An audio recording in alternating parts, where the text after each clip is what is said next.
Hi friends, మనం సబ్జలు మరియు అలాగే కొర్రలు అలాగే జొన్నలు ప్రతి ఒక్కటి వేసుకుంటే పంట బాగా వస్తుంది. అలాగే మనం తినడానికి బాగవుతుంది. వాటికి మందులు కొట్టొద్దండి, అది కొట్టొద్దండి, ఇది కొట్టొద్దని పెద్దలు చెప్తుండేవారు. కానీ ఇప్పుడు ఏమైందంటే ప్రతి ఒక్క పంటకి మందు కొట్టందే ఏది కూడా చేతికి రాదు. అలా మందు కొట్టడం వల్ల కీళ్ళ నొప్పులు, కాళ్ళ నొప్పులు, మోకాళ్ళ నొప్పులు, తెలియని వ్యాధులు, ఇలా ఎన్నెన్నో వ్యాధులు ఎన్నెన్నో వస్తూ ఉంటాయి మనకి శరీరానికి. కానీ ఎక్కువ మన జీవనం బతికే విధానంలోన 60 ఏళ్ళే మన జీవనం కొనసాగించేది కూడా. కానీ మనం ఏం చేస్తుంటాము, వీటికి మందు కొట్టలేదు ఉండలేము. మందు కొట్టకోకుంటే చాలా రకాలుగా చేదులంట, పురుగులు అవి ఇవి వీటికి సోకి వెంటనే పంట నష్టం అనేది వస్తూ ఉంటుంది. కానీ వీటికి మందు కొట్టలేకుంటే మాత్రం మనకు అది ఎటువంటిది చేతికి రాదు. అసలు పెద్దలు ఏం చెప్తున్నారంటే కొట్టద్దని, అట్లా మనం తినడానికి అవుతున్నాయి కదా అని ఎంతో చెప్పేవారు. కానీ ఇప్పుడు ప్రతి ఒక్క పంటకి మందు కొట్టలేనిదే ఏది కూడా చేతికి అనేది రాదు.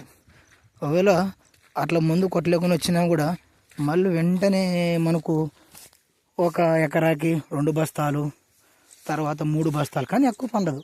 అదే మందు కొట్టినామంటే చాలా రకాలుగా బస్తాలు అనేది ఒక ఎకరాకి వచ్చేసి 20 చొప్పున బస్తాలు మనకి చేతికి వస్తాయి. కానీ ఇప్పుడు మన జనరేషన్లో మాత్రం మందు కొట్టేది ఏదీ లేదనమాట. ఏ పంట రాదు. అందుకోసమే మన జీవన విధానంలోన 60 ఏళ్ళ వరకు మన జీవన మనుగడ అని ఇప్పుడు ఉండే జనరేషన్లో చెప్తున్నాం అన్నమాట. అట్లా చూడండి ఎట్లా ఉందో. ఇది జొన్న చేను, నీకు ఇందాక చూపించింది కొర్ర, తర్వాత నేను ఫస్ట్ చూపించింది సబ్జా. ఇట్లా వేసుకుంటూ పోతున్నాం. కానీ చాలా రకాలుగా అంటే ఈ చేతి పంటకు వచ్చేసరికి 1,00,000 రూపాయల దాకా వస్తుంది. కానీ దాంట్లో మిగిలేదు మాత్రం 50,000, 30,000, 40,000 చేతికి వచ్చేది. ఇట్లా చేసుకుని పోతే అయితే నష్టమే. కానీ మనం బతకడానికి కూడా ఏదైనా కానీ, తినడానికి కూడా ఏదైనా కానీ మందు కొట్టాల్సిందే ఫ్రెండ్స్. ఇది జీవిత సత్యం ఫ్రెండ్స్.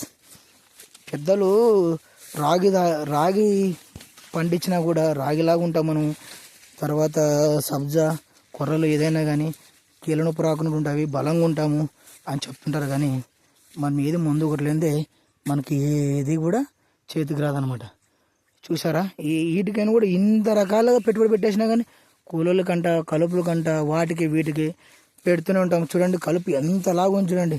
ఈ కలుపులు ఇవి చేపించేసరికి దంతెలంట అవి ఇవి చేపించేసరికి ఏది మొత్తం నష్టమే కానీ మనకైతే లాభం లేదు ఫ్రెండ్స్. ఇది చూడండి ఫ్రెండ్స్, ఒకసారి సబ్స్క్రైబ్ చేసుకోండి ఫ్రెండ్స్. Thank you.